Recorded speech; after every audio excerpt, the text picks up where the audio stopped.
Hello there, Libras. Welcome to your weekly reading. So, as I told all the other signs, excuse me, this reading is going to run from December 17th until the 31st. So it's actually like rest of December type of reading. And the reason I am condensing a week's worth of reading into this video is because next week I'm going to be super swamped, so I'm not going to be able to publish a weekly video for you. So this is going to serve as the rest of the December tarot reading. Okay. When I was shuffling out this spread, what was really interesting is the cards fell out two at a time. So these two fell out, and then these two fell out, and then these two, and then those two. So they kept falling out two at a time. And when that happened, I couldn't really focus to get like an image for you. I couldn't focus to get like an image for you. So as we go through this reading, whatever images comes up, then I will relay it for you, okay? But the two indicates to me that compromise, that partnership, that that sense of duality as well, indecisiveness, looking at ourselves in relations to another person. That's what it feels like to me.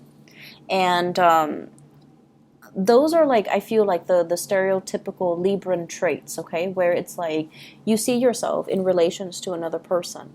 You see yourself as part of a whole, and you are at your best when you have another person by your side to bounce ideas off of, in order to feel secure, in order to feel like you are complete, okay?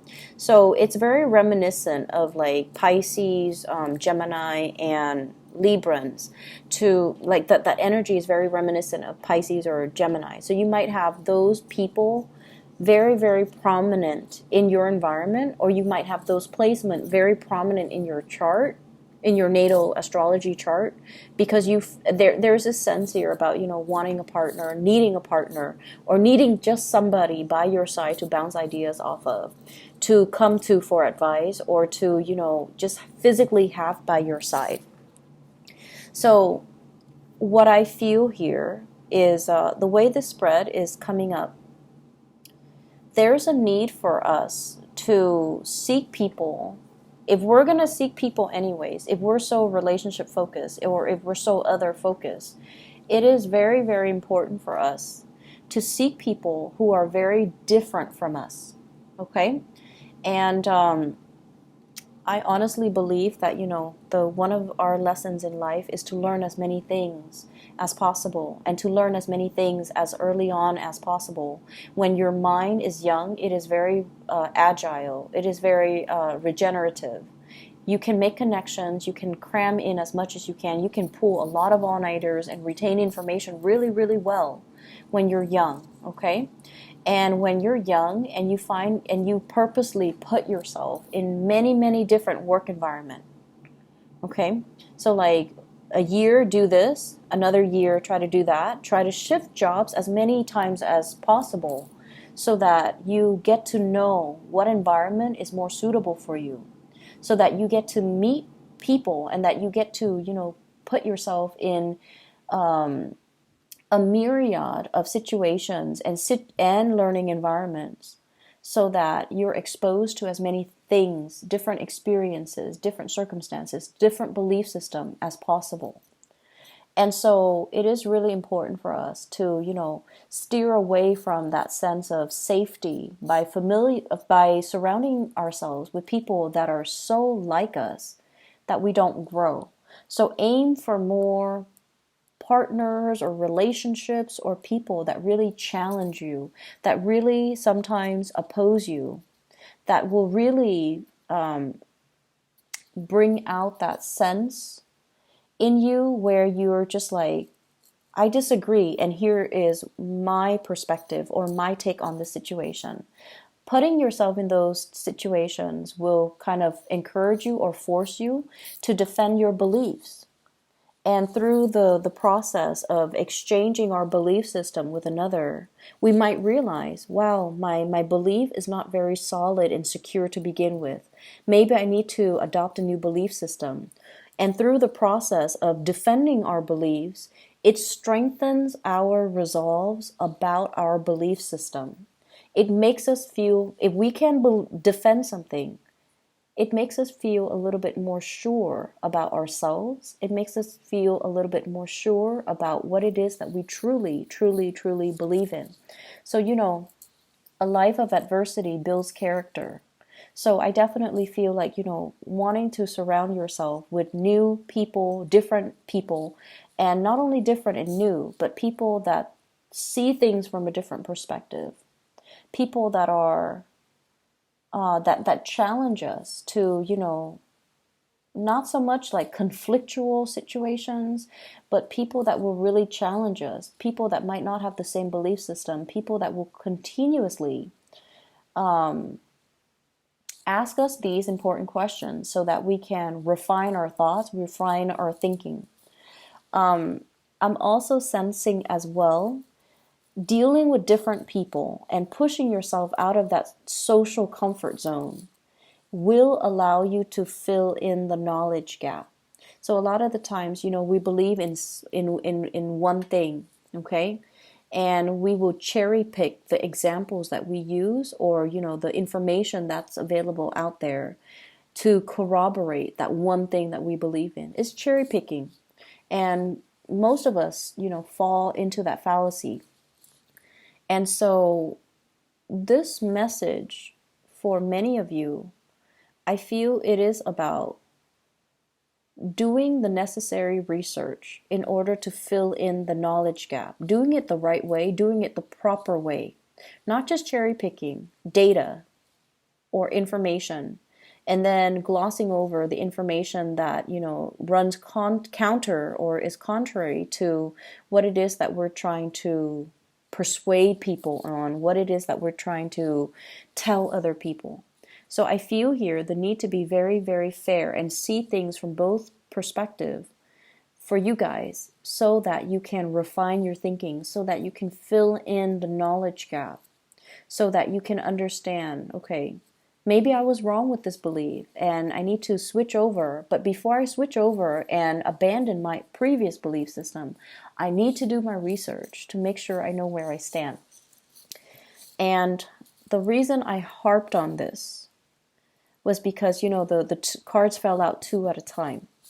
And also, there's a huge thing here about, I'm seeing a lot of students.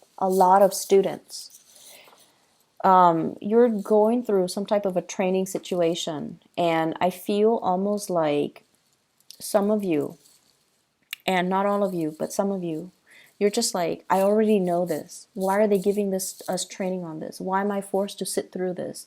Why am I being taught something I already know? And I almost feel like that mentality, will be to your detriment. Okay? So I feel like there's a way that you're doing something, and that's like your go-to process. Like you've already got it down, and you're just like, I already know what I'm doing. All these people, they're wasting my time. They don't know what they're talking about. But it is something that you have to do. So some of you, for example, you're going to school to get a degree. And a lot of people nowadays, in order to land a very good job, we need a combination of experience, real life work experience, as well as degrees and diplomas. And I feel like for some of you, you're going through the motions. You already have the work experience. You already have the hands-on work experience. You already know what you're doing. And yet you're forced to go through some type of training, or you're forced to finish school in order to get that diploma so that you're more employable. And I feel like it's very, very frustrating for you. But I would say take that paradigm shift, because you're there for a reason. You already probably paying tuition. Even if the training is provided for free, it could be, led by by your company. You're already going to have to be there. Make the most of it. And whenever we enter an environment, any type of environment, whatever we put in is whatever we're going to get out. So if you're very hands-off and very detached and, keep people at arm's length and already come in with the attitude that I already know this, then you're going to get very, very little out of it. Okay, so I feel that there are things right now where you have to fill in the knowledge gap. You might not have all the information, and the people around you might have information that you need. Okay, so for example, if you're a financial planner and you're forced to, as a part of your coursework, as a part of renewing your license, you're forced to attend some financial planning workshops just to, get those credits, just to renew your license. And you're coming in there and you're just like, I already know all of this stuff. And the people that are teaching it lack the experience. They lack the articulateness that you guys love as an air sign. So what I feel is maybe you're not there to learn financial management. You're just there to renew your license. Maybe you're there to, assist the other people around you that might not grasp the concept as well. Maybe you're there to help them go through that process. Or maybe you're there to network and socialize. There's a reason for you to be somewhere. And so you have to make the most of it. Okay, see things from the other side.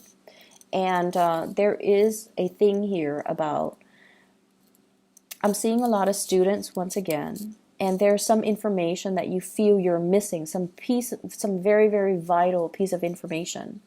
And I see some of you obsessively reading up on it, doing a lot of research. And you're just like, wait a minute, this research is not available out there. Maybe that's the line of inquiry that would be really, really good for a dissertation, for a master's thesis, for like even a senior thesis for those of you who are undergrad, or even for high school, like a senior thesis. If there is a question, a very pertinent research question that you feel the literature doesn't exist out there as it relates to this one question, maybe that's something you can explore so you can chart new territory so that you can, maybe your thesis or your master's thesis should be, why isn't there literature on this really, really pertinent topic? Okay, filling in the knowledge gap. And that's what I'm seeing happening here for the next 2 weeks, which is really weird because there are a lot of students here, but the next 2 weeks would also be the holiday season. So I don't know what that's about, but I feel like some of you might be working on some type of a big project and you feel you might not even be a student, you might just be working, and there's a large project that you're trying to finish up or you're working on and you feel like some pertinent information is missing and you're not able to find the data, you're not able to find the information. And so you might be spinning your wheels a little bit, okay? Maybe that is an area worth exploring for some of you. Aside from that, what I do feel is I have somebody in your environment, like this is somebody that is younger than you, and I feel like they're very, very interested in you. And they try to ask you, like, hey, do you want to do this? Do you want to do that? But it seems like you guys are deferring to work or deferring to your hobbies in order not to socialize. So this is like some of you, classmate, others a friend, others a colleague. And then for others, it's somebody you're in some type of a... I see like, they have reached out many, many times. You want to do this? Do you want to do that? And you're like, I'm busy. And you are not looking at them, I feel, when you're saying this. And I feel like they have initiated many, they have asked you many times, you want to do this? You want to do that? And the answer was always no. And I see somebody who's just like, I can't embarrass myself anymore. I can't just keep doing this because they keep rejecting me. And I almost feel like if this person told you, hey, I really like you, you want to get coffee with me, your answer would be different. However, the way that they come in, it's very nonchalant, it's very unemotional. And that's because, they feel a little bit jilted by you, and they feel almost like you're so absorbed in your work, or there are so many other things that you're working on, so that you're not really prioritizing them. So somebody in your life is feeling a little bit neglected, and they've asked you to do things so many times that they've given up on trying. They've given up on trying. They've asked you to do things so many times, they've given up on trying. And as I say that, I had to repeat that, because I feel like for some of you, it's a crush asking you, let's get coffee, let's go see a movie, let's, play something, let's play sports, let's go for a walk. And your answer has always been no. And I feel like they are cowering because they're embarrassed. They're embarrassed of the rejection. And also, when somebody reaches out and we don't, look them in the eyes and we just tell them, no, I'm busy, it hurts. It hurts on a very, very deep level. And I feel they're hurt, and I feel they still look at you. If you made a move on them, they would be so happy. They still look at you. They're still interested. But it's almost like, I have to, look elsewhere, because this person is probably not interested in me. This Libra is probably not interested in me. And I'm too embarrassed right now because they've turned me down so many times, and I can't put myself through another rejection. Okay? So you've got people here that are really eyeing you, Libras, and they see that you're a hard worker. They see that you are somebody who's very serious. Like your energy is coming in very serious for the next 2 weeks, and they're trying to get your attention. And there's a lot of fun to be had, but you're busy. Some of you are working overtime, and some of you are just trying to make extra income. So you might be dabbling in a lot of different activities in order to make ends meet. And hence, I see a lot of students. But either way, that's what I'm sensing. And I mentioned something earlier, and then I got sidetracked. The phrase that I repeated earlier, and I apologize, I'm a little bit scattered in your reading. The phrase that I mentioned, and I repeated, was, they've asked you to do something so many times that they're tired of trying. Okay? For some of you, this is somebody who is a little bit nagging, is what I'm sensing. It's somebody that is like, do this, do that. There are conditions. There are like rules and conditions imposed upon you. And this is somebody that's like, they're never satisfied. They're always nagging. I see a really big nagging energy. And I feel like they could be somebody who is a little bit manipulative. They're a little bit manipulative. They know how to get you to do things by distorting the story, okay? Can you get me that? My stomach hurts, and I can't walk all the way over there just to fetch it myself. Can you get it for me, please? Like that. Playing on your weakness, playing on your kindness, or they're manipulative. I have the High Priestess in the reverse and the Magician in the reverse. When these cards are in the reverse, it's manipulation. Using something to our advantage, but not for a very good reason, not for a good cause, okay? So you want to be a little bit careful. I feel for some of you, this could be family members, unfortunately. I feel like it could be family members, somebody who's trying to get you to do something by distorting the truth, or they're telling you like, they're telling you, oh, can you take my dog to the vet? Because I'm sick. I'm in bed and I'm sick. I can't take my dog to the vet. Can you help me? And then you find out that, you took their dog to the vet and you said your goodbyes, and you find out that, so let's say it was Saturday. Saturday they went to the movies. So I feel that you know who this is, and you need to distance yourself. There might be some information coming to light about this person and their deceptive behavior, where they are opportunistic. They're trying to tell you to do something, and they're distorting the truth in order to get you to do things. And then I'm also seeing as well, You want to be careful when it comes to measurements, and you want to be careful when it comes to not spilling things. If you're cooking, if you're serving things, if you are mixing things, blending things, be very, very careful. So I feel like somebody is also, and Librans are typically very, very organized and very neat. But I feel like you might be dealing with someone who's a little bit on the sloppy end, and you're trying to, you know,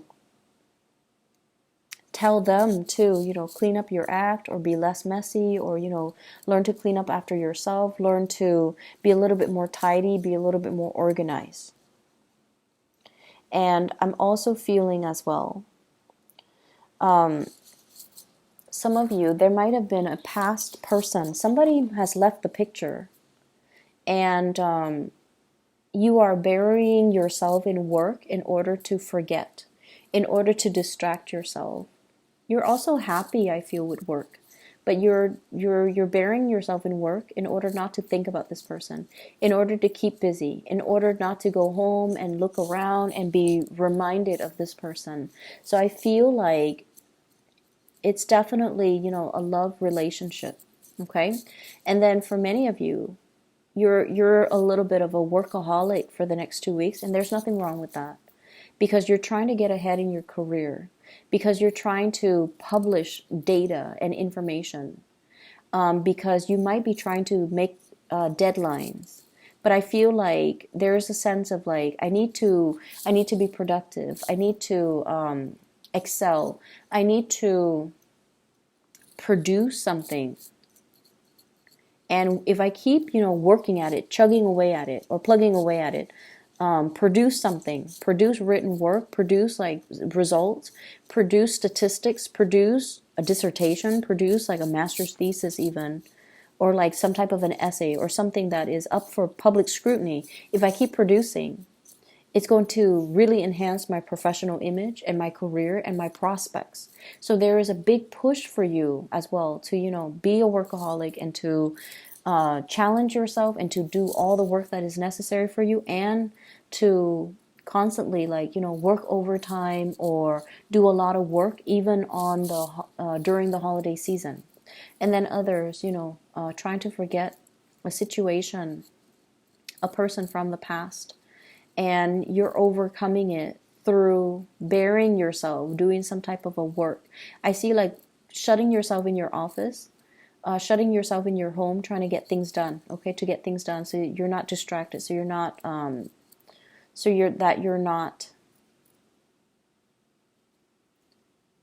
that you can forget things, so you can tune people out. I feel like for many of you, you're rebuilding your wealth. You're rebuilding your wealth. So I feel almost like some people growing up with parents or in household, grandparents, or with parents who are extremely wealthy. And I feel like, they passed, it's almost like the environment was so stable and so full of abundance that things were taken for granted, the knowledge on how to accumulate wealth was never passed down. It's like you either had like really, really successful parents or grandparents, and they knew how to make money work for them. They didn't slave away. They didn't have to work hard. They're just very business or, financially very savvy. But the knowledge, the ways to make money and to generate the money and to make the money work for you, it was never passed down. And I feel like you're at a point where you can definitely ask, and they won't hide anything from you. But I almost feel like you're trying to do it the hard way to generate wealth, and you're reinventing the wheel when you could easily reach out and ask, like, how did you do that? How did you accumulate, so much property when you at such a young age? What is your secret?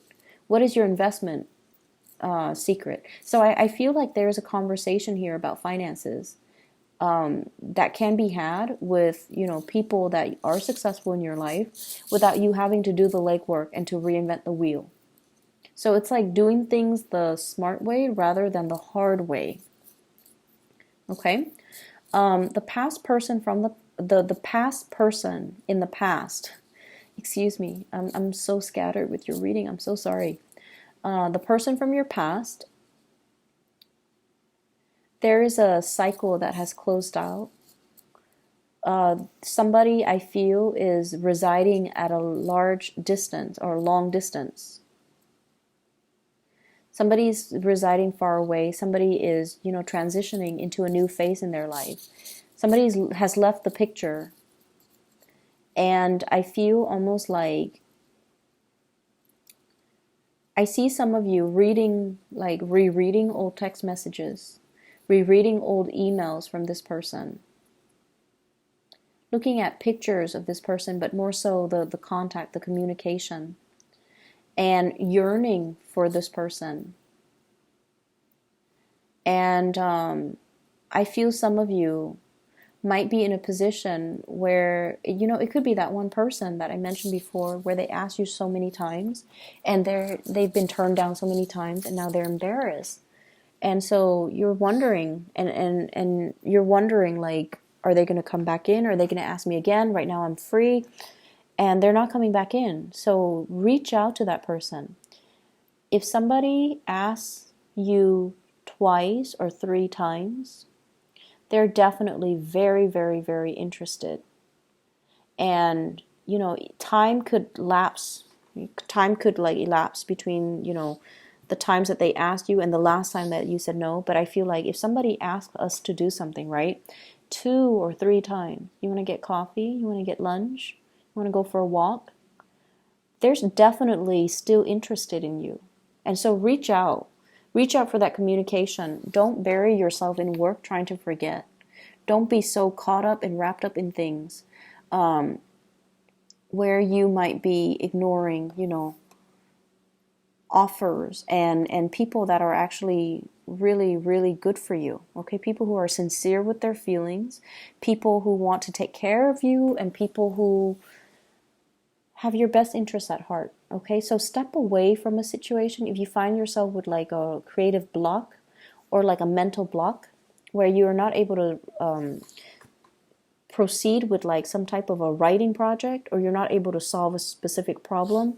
Step away from it. Maybe take up that offer for coffee. Maybe take up that offer for a walk and do those things to clear your mind so that you can come back and look at a situation with, a fresh pair of eyes. Okay?